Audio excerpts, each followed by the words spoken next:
ताज्या बातम्यांसाठी महान करेला सबस्क्राइब करा आणि बेल आयकॉनला क्लिक करा।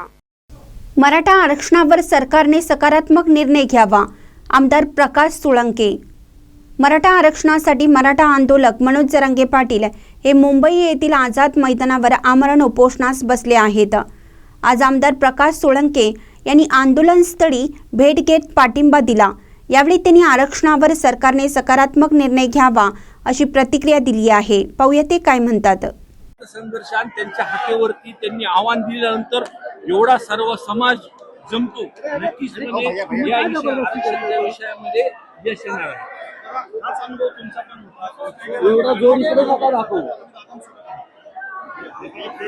कोणी केले हे अजून किंवा त्याच्या मागे कोण होतं हे अजून पोलिसांनी सांगितलेलं नाही। त्यामुळं निश्चितपणानं आंदोलन त्याच्यामध्ये नव्हते हे स्पष्ट आहे आणि हा समाजाच्या आरक्षणाचा प्रश्न आहे। त्यामुळं आम्ही दादांच्या सोबत सत्ताधारी आमदार आहेत, तुम्ही सरकारला विनंती करता